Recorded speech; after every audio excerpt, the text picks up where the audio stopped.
कहेंगे कि हे परमपिता परमात्मा, हमारी सारी बुराइयां दूर हो और इस संसार में जितनी भी अच्छाइयां हैं वो सब हमारे अंदर आए। तो जो श्रेष्ठ दो तरह के मनुष्य बताए ना, एक सज्जन एक दुष्ट। जो सज्जन व्यक्ति होते हैं उनका जीवन किसकी तरह होता है? गेंद की तरह। गेंद नीचे गिर गई तो फिर उठ जाती है। यदि सज्जन व्यक्ति से गलती हो गई तो फिर से अपने जीवन का सुधार करता है कि कोई बात नहीं, गलती हो गई लेकिन मैं फिर से एक नई शुरुआत करूंगा। और दुष्ट व्यक्ति होता है मिट्टी के ढेले की तरह, जहां गिर गया वहीं पड़ा रहता है, यानी कि गलती होने के बाद वो अपना सुधार नहीं करता। तो हम विश्वानी देव मंत्र बोलेंगे, सब परमपिता परमात्मा से पूरे एकाग्र होके यही प्रार्थना करेंगे। ओम भूर्भुवः स्वः तत्सवितुर्वरेण्यं भर्गो देवस्य धीमहि धियो यो नः प्रचोदयात्।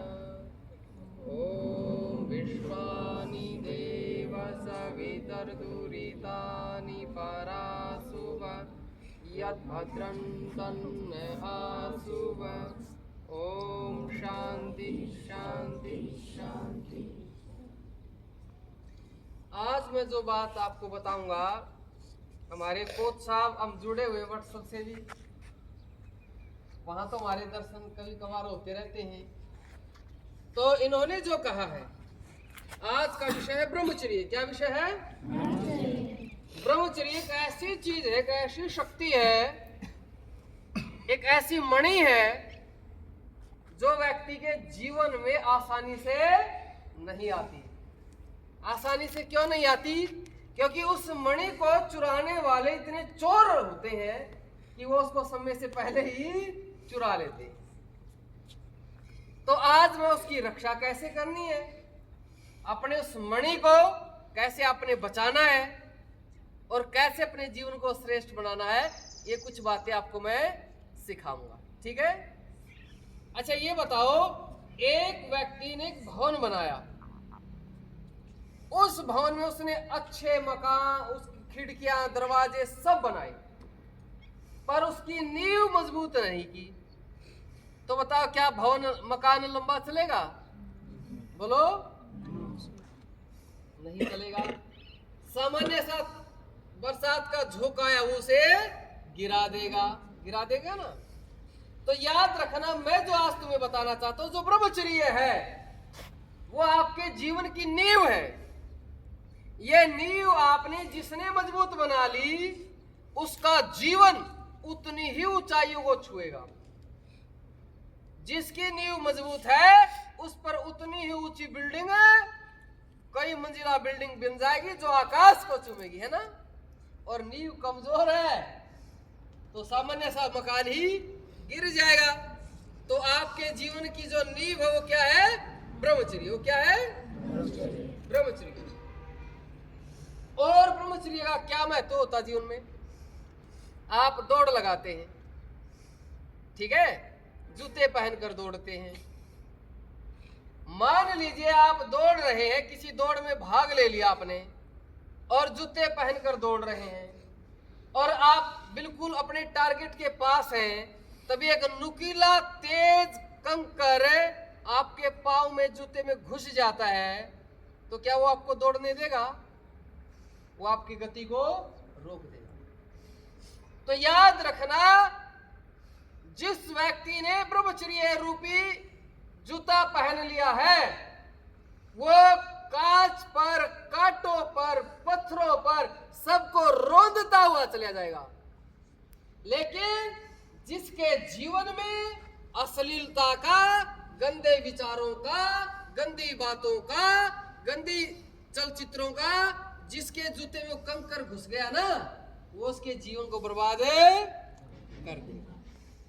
तो आज मैं तुम्हें सिखाऊंगा कि अपने आप को कैसे सुरक्षित रखना है, अपने आप को कैसे बचाना है, कैसे अपने आप को मजबूती देनी है। ब्रह्मचर्य। बच्चे तो मन के सच्चे होते हैं, बचपन में उनके साथियों ने गलत चीजें सिखा देते हैं।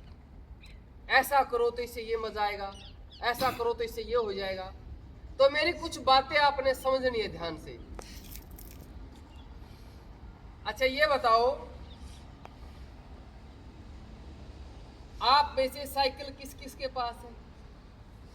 और आजकल में नई साइकिल भी लेकर आया कोई? नहीं, कौन लेके आया? ये क्या नाम है आपका? मेरा नाम जसप्रीत। जसप्रीत, कहाँ से आप? हसनगढ़ से। हसनगढ़ से। जसप्रीत जी बैठो। अजय, जसप्रीत जी से कुछ बातचीत पूछेंगे भाई। छोटा बच्चा कौन सी क्लास में बेटा? 5th में है। आपका कोई यहाँ बेस्ट फ्रेंड भी बैठे हैं? कौन सा? क्या नाम है तुम्हारा? सेजल। लड़की है? लड़की है। अच्छा ठीक है, साथ खेलते होंगे है? और लड़का कौन है आपका साथ? क्या नाम है इनका?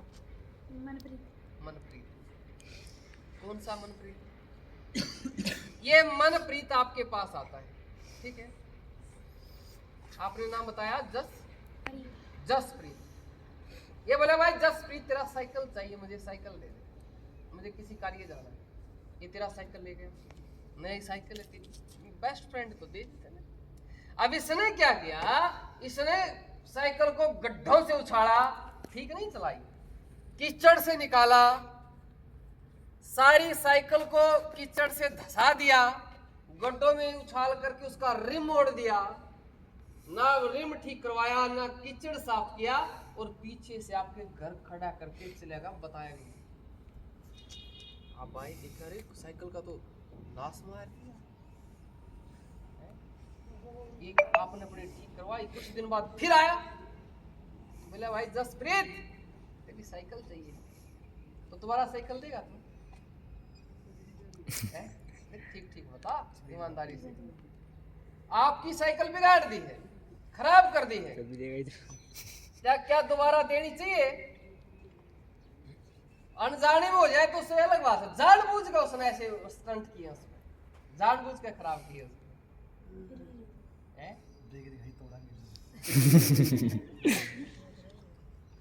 ये छोटा बच्चा होता तो और ईमानदारी से सच बोलता, ये थोड़ा ज्यादा वो इमोशनल हो गया ना। तो बताओ भाई, आप बताओ, क्या आप उसे दोबारा साइकिल दोगे? कोई आपका मित्र ऐसे तोड़ देगा तो, खराब कर देगा तो दोबारा उसे साइकिल नहीं देंगे, सीधी सी बात है भाई। ठीक ठीक तू काम करता तो दोबारा ले जाता, तूने इसमें खराबी कर दी है, बिगाड़ कर दिया है, तो अब दोबारा। तो ठीक इसी तरह परमात्मा ने हमें शरीर दिया है, और इसके अंगों के साथ यदि हम कोई गलत क्रिया करेंगे तो परमात्मा शक्ति छीन लेगा कि नहीं छीन लेगा? बोलो, छीन लेगा ना। तो याद रखना मेरी बात, मैं जो तुम्हें बताना चाहता हूं, ब्रह्मचर्य वो शक्ति है।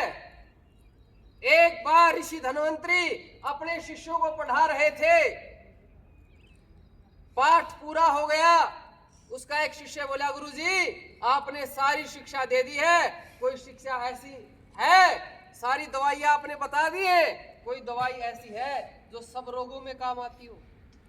तो बोले हाँ, एक दवाई है सब रोगों में काम आएगी। बोले कौन सी? बोले ब्रह्मचर्य। क्या बोले? और कहा मृत्यु व्याधि जरा नासी पीयूषम प्रमोषदम ब्रह्मचर्य महद्रत्नम सत्यम वदामि हम। कहता मृत्यु, रोग और बुढ़ापे से बचाने वाली कोई औषधि है तो ब्रह्मचर्य है, ये मैं सत्य कह रहा हूं, ये मैं सत्य कह रहा हूं।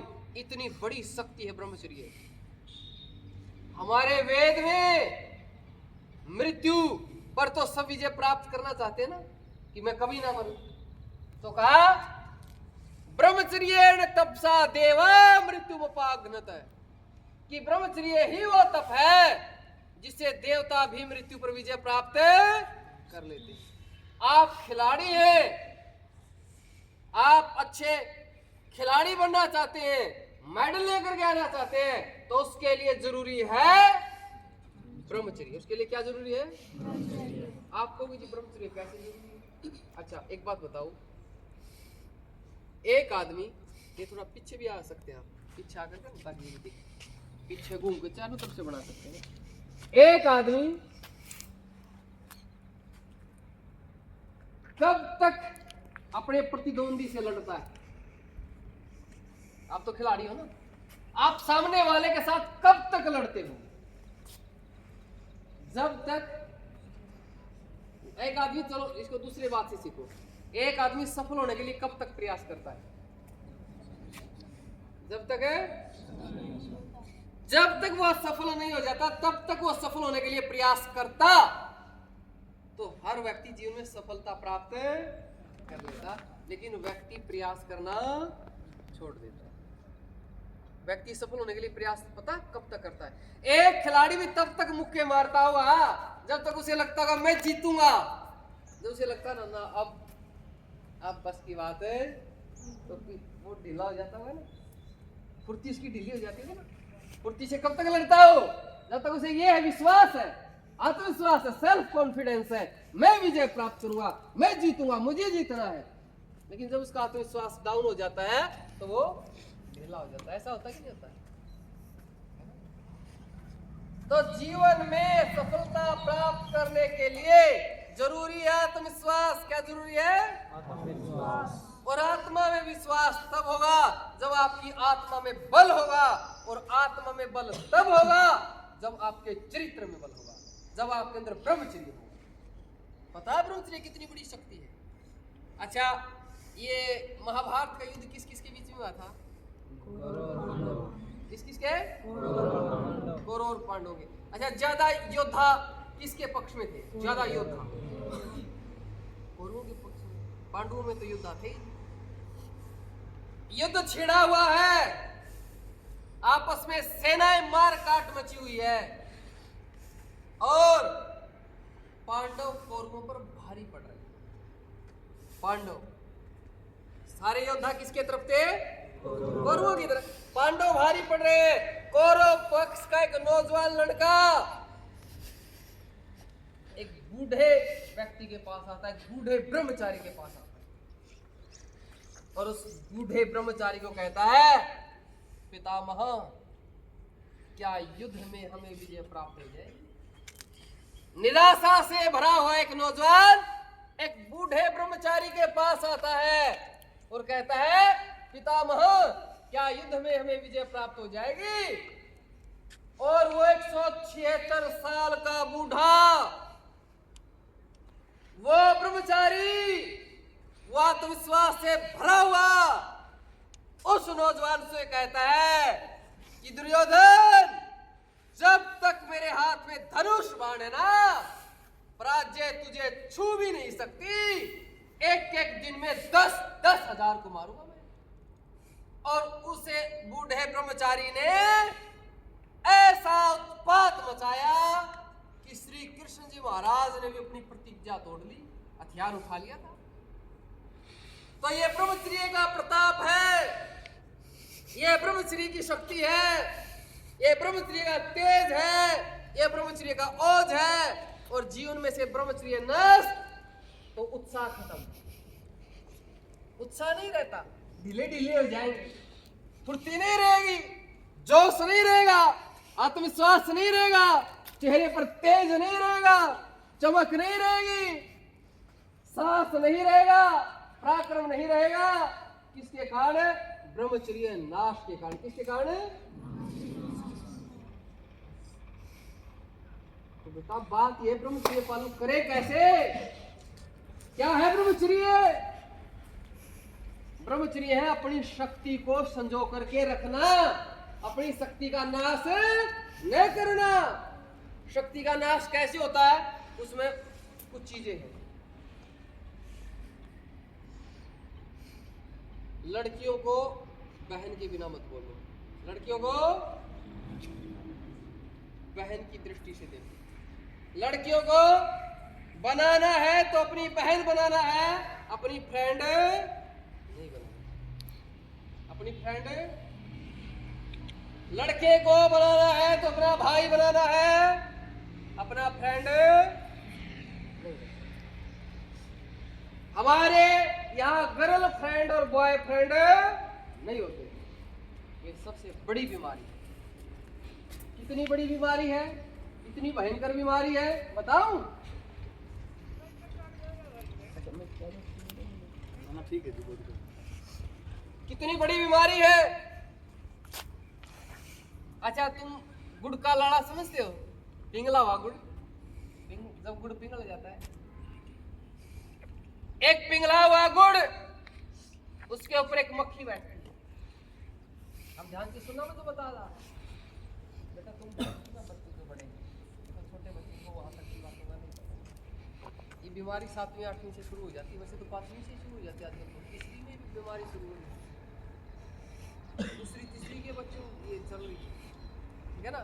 मेरी बात जिस बच्चे का समझ में आएगी ना, तुम्हारा जीवन ना चमक जाए तो भाई मुझे पकड़ लेना। हमारे कोच साहब जी, बेटा ब्रह्मचर्य पर बोलने वाले और ब्रह्मचर्य पर सुनने वाले और ब्रह्मचर्य पर बुलवाने वाले दुर्लभ लोग हैं। कोच साहब का चरित्र बढ़िया है तो कहा आओ जी ब्रह्मचर्य पर बोलो, और जब कोच साहब में गड़बड़ होती तो बुलवा लेते ब्रह्मचर्य में। बेटा ये शेरनी का दूध है, ब्रह्मचर्य है, तुमने तो और कुछ सुना है लेकिन असली ब्रह्मचर्य है। तो मक्खी जब गुड़ के लाड़े पर बैठती है, उसे बड़ा मीठा लगता है, बड़ा आनंद आता है। मक्खी खाते खाते मगन हो जाती है, बड़ा आनंद, आज तक तो इतना मिठास मिला ही नहीं, इतनी खुशी, इतना आनंद। और खाते खाते जब उसका पेट भर गया तो मक्खी ने उड़ना चाहा। क्या चाहा? तो अब क्या होगा? हाँ बेटा, उड़े, उसके पांव पंख, मक्खी उड़ना चाहती है, पंख मार रही है, कोशिश कर रही है, निकलना चाहती है पर निकले, और उसी में फंस करके, अरे जिसके अंदर उसको इतनी खुशी, इतना मिठास, इतना आनंद लगा, अंतिम में वही उसकी मृत्यु का कारण बन गया। अब मैं जो बताना चाहता हूं बेटा वो सुनना। जब हमें कोई सुंदर रूप दिखाई देता है, सुंदर चेहरा दिखाई देता है, हम उसकी तरफ आकर्षित हो जाते हैं। एक दिन दिखाई ना दे तो मन नहीं लगता, अच्छा नहीं लगता। बातें होनी शुरू हो जाए तो ऐसा लगता है इस संसार की सारी खुशी बस मेरे पास है। कब उसका फोन आए, कब उसका मैसेज आए, कब उससे बात हो, फिर उसे घर परिवार किसी की कोई जरूरत नहीं, और अंतिम में वही उसकी मृत्यु का कारण है।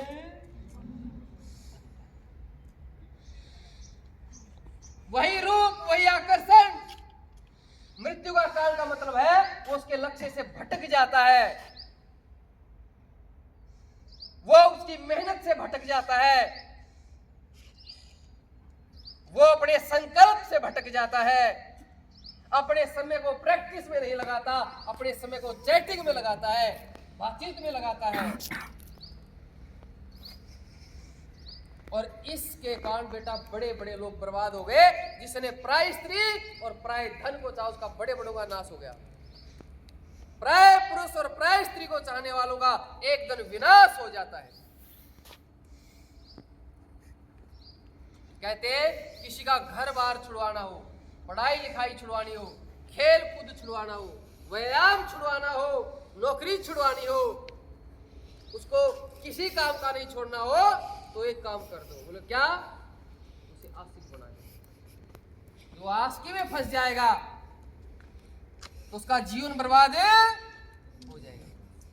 तो कौन फंसते हैं इसमें? जो लड़कियों से दोस्ती करते हैं वो फंसते हैं, जो लड़कों से दोस्ती करती है वो फंसती है। तो लड़कों को भाई बनाना है और लड़कियों को भाई के बिना लड़कों को नहीं बोलना और बहन के बिना।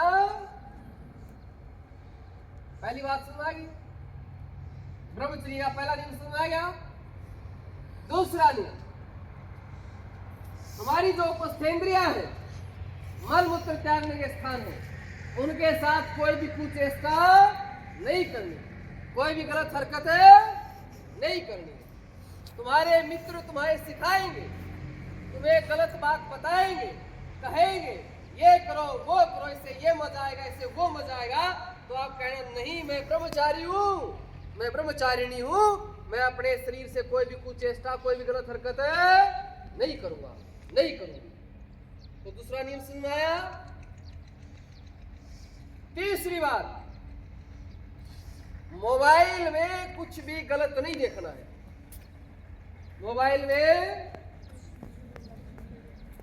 मित्रों से कुछ भी गलत नहीं सुनना है, ना गलत सुनना है, ना गलत बोलना है। ठीक है, तो तीसरा नियम समझ में आ गया। चौथा नियम, गलत मित्रों का संग नहीं करना है। गलत मित्रों का संग दोष बहुत खतरनाक होता है, गलत संग का दोष। महाभारत में जब भीष्म पितामह राजा विराट के यहाँ गाय चुराने के लिए चले गए, चोरी करने के लिए, तो राजा विराट ने कहा अरे ओ ब्रह्मचारी, ऐसा काम करने आ गए तुम? तो कहता है हे राजन, ये दुर्योधन जैसे दुष्ट का संग दोष का प्रभाव है। तो गलत मित्र का साथ है। गलत मित्र कौन? गलत मित्र वो है जो तुम्हें गलत बातें सिखाते, गंदी बातें सिखाते। ठीक है ना, उनकी गलत बातें नहीं सुन। मित्र रखो ब्रह्मचारी, जो कहे वो मेरी बहन खड़ी है, वो मेरी बहन है, जो कहे ना अरे वो देखो मुझे देख रही है, ऐसों को मित्र, जो ये कहे सब मेरी बहनें हैं, उसको मित्र बना। ठीक है, गलत मित्र का संग है। तो कितनी बात हो गई हमारी? कि चार हो गई ना। पहली बात, लड़कियों को बहन, उनसे दोस्ती, लड़कियों को भाई, उनको अपना बॉयफ्रेंड नहीं बनाना है। दूसरी बात, हमारे जो अंग हैं, हमारे जो जन्नांग है, उनके साथ कोई कुचेष्टा नहीं करनी है। तीसरी बात, मोबाइल में कुछ गलत चीजें नहीं देखनी है। चौथी बात, गलत मित्रों का संग। पांचवी बात, फास्ट फूड नहीं खाना। फास्ट फूड, दुकान में बेकार की चीजें नहीं खानी, जो कुरकुरे चाउमीन समोसे ये पानी के पता से खाते, ये नहीं खाने। खाने की इच्छा तो घर बनवाओ, पकोड़े माता जी से बनवा दो, माता जी आज पकोड़े बना दो, माता जी आज पराठे बना दो, माता जी से बनवाओ, बाजारू सामान से बचना है। और छठी बात, उसको मुझे बताने की जरूरत ही नहीं, तुम एक्सरसाइज करते ही हो, व्यायाम करते ही हो, थोड़ा सा गायत्री का जाप भी कर लिया करो, ध्यान भी कर लिया करो। ठीक है, 6 बातें जीवन में आ गई तो आप बन गए अच्छे ब्रह्मचारी। आप क्या बन गए? और एक दूसरे को संभालते रहा करो बेटा। तुम जो बड़े बच्चे हैं ना, एक दूसरे को मन में दोष आ जाए, कहते हैं जिसके पास काम नहीं होता उसके पास काम देव आता है। अपने आप को व्यस्त रखो, फिर तुम्हें गंदे विचार नहीं आएंगे। अपने आप को पूरे व्यस्त रखो। या तो तुम अरे इतना पसीना निकाल दो ना तुम, यहाँ हमारे तो साहब कितनी मेहनत करवाते हैं तुमसे। ठीक है, व्यस्त रखो। दूसरी बात, मन में विचार आते हैं तुरंत हटाओ। कैसे हटाए? उनकी हानियों पर विचार करो। क्या विचार करो? हानियों पर। मान लीजिए किसी का रूप मन में आ गया, किसी का सुंदर रूप हमें खींच रहा है, तो जी आप तो सुंदर रूप देखकर तो उस पर आकर्षण हो ही जाता, उससे कैसे बचे? तो जब भी सुंदर रूप मन में आए, अरे उसकी कितनी सुंदर आंखें हैं, कितने सुंदर चेहरा है, कितने सुंदर होठ है, तो साथ में गंदगी ले आओ, किसकी नाक में गंदगी आई, अब देखो मुझे कितना सुंदर मन में जैसा ही चेहरा आया तो साथ में आपने के लिए आए, क्या लेकर आए? गंदगी। देखो कितना सुंदर रूप दिखाई दे। अरे कहाँ है? क्या मैं इस गंदगी के ऊपर अपना जीवन खराब करूं? कहते हैं क्यों मरते हो देख कर तुम बाहर की सफाई पर। ये चमड़ी तो बाहर कि क्यों मरते हो देख कर तुम बाहर की सफाई पर। अरे यहाँ तो सोने की परत चढ़ी हुई है गोबर की मिठाई, अंदर तो सब गंदगी है, बाहर ही चमक दमक है। ठीक है ना? तो जब भी रूप का आकर्षण हो तो उसकी हानियों पर विचार करें, उसके दोषों पर विचार करें। ठीक है? और अपने से कोई छोटा भाई हो तो उसको ब्रह्मचर्य की बातें बताया करें। ठीक है, आज मैंने जो सिखाई। ठीक है, अब ये वीडियो तुम्हारी डल जाएगी, तुम देख लेना। लेकिन मैं यहाँ बेटा थोड़ा सा शब्दों का एक रखा, मैं बहुत खुला बोलता हूँ ना, तो लड़के लड़की सब साथ बैठे हैं, शब्दों का मैंने थोड़ा सा संयम रखा है। संयम रखना चाहिए। लेकिन आज असली बात यह हो गई है, ब्रह्मचर्य पर कोई बोलता नहीं। बच्चों में अश्लीलता इतनी फैली हुई है, हम बोलते हैं तो लोग हमें कहते हैं ऐसा बोलता है वैसा बोलता है। ये तो कोच साहब है, ऐसे ऐसे धर्मात्मा लोग हैं जिनकी ब्रह्मचर्य में रुचि है, हमें कहते हैं ब्रह्मचर्य में बताओ जी, है ना। तो बहुत अच्छा लगा आप सबके बीच में आकर के, और मैं उम्मीद करता हूँ ये बातें समझ में आई होंगी, ठीक है ना। और आप अच्छे से ब्रह्मचर्य पालन करेंगे ना, और अच्छे खिलाड़ी बनेंगे, मेडल लेकर के आएंगे, आपके फोटो लगे होंगे, आपकी न्यूज़ें चलेंगी, आपके पास पत्रकार आएंगे, कितना अच्छा लगेगा जब ब्रह्मचर्य से आप अच्छे खिलाड़ी और अच्छा उत्साह आपके अंदर होगा, है ना। तो आज से अपना लक्ष्य, अपना खेल। हिटलर नेपोलियन कहता था कि मेरे हथियार ही मेरे साथी, मेरे जीवन साथी है, मैं अपने हथियारों के साथ ही हसीन रातें गुजारता हूँ। आपका लक्ष्य ही आपका साथी हो, आपकी एक एक पल, एक एक श्वास अपने लक्ष्य के साथ जुड़ा हुआ हो कि आज मेरे अंदर कहाँ कमी रह गई, आज मुझे और बेहतर करना है, और सब फालतू की बातें साइड कर दो। एक एक पल, एक एक श्वास अपने लक्ष्य से जोड़ो, ठीक है। अंतिम एक उदाहरण देता हूँ, फिर वाणी को विराम देता हूँ, ठीक है। देखो, जीवन में कभी ना कभी किसी ना किसी से मेल मिलाप हो ही जाता है, लेकिन जिसने अपने आप को बचा लिया उसका जीवन विशेष बन जाता है। आचार्य चाणक्य की एक घटना है, उनके जीवन में भी कोई हेमा नाम की महिला आती है, लड़की आती है, लेकिन बाद में वो अपने लक्ष्य पर लग जाते हैं। उसका एक शिष्य को पता चलता है कि आचार्य जी के जीवन में कोई लड़की थी जिससे प्रेम करते थे, जिससे विवाह नहीं हुआ। तो उसका शिष्य था कंकु, हेमा को ढूंढ लाता है। हेमा को बताया नहीं जाता मैं किसके पास लेके आ रहा हूँ। और चाणक्य का नाम क्या था? विष्णुगुप्त। क्या नाम था उसका? चाणक्य तो उसके पिता का नाम था, इसलिए चाणक्य कहते थे। ना विष्णुगुप्त को बताया किसको लेकर आ रहा हूँ, ना हेमा को बताया किसको लेकर आ रहा हूँ। तो जैसे ही हेमा आई तो कई सालों बाद मिलना हुआ, तो सामने देख करके उसके मुख से एक ही शब्द निकला कि विष्णु तुम सालों बाद मिले। तो बताओ क्या कहता है? वो कहता है विष्णु मर चुका है, ये आचार्य चाणक्य है। आज मेरे एक एक श्वास, मेरे एक एक पल, मेरा एक एक क्षण मेरे लक्ष्य से जुड़ा हुआ है। मेरे पास हेमा के लिए कोई समय नहीं है।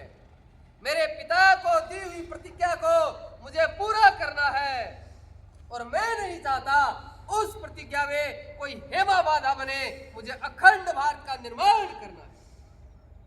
तो जब व्यक्ति अपने सपने को, अपने लक्ष्य को अपने सामने रखता है, तब कोई हेमा उसके मार्ग को नहीं रोक सकता।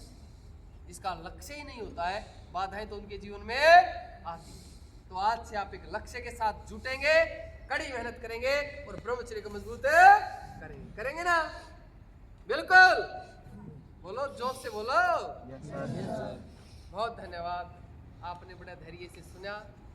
और हमारे कोच साहब ने भी, देखो वहाँ रोड पे खड़े रहे प्रतीक्षा, और ये तो अवसर हो गया, बस अवसर बैठ गया। आप लोगों का टाइम होना, हमारा इस समय का आना, तो ये कोई आपके पुण्य कर्मों का फल था। इस समय आपको एक शिक्षा मिल गई है, तो बहुत बहुत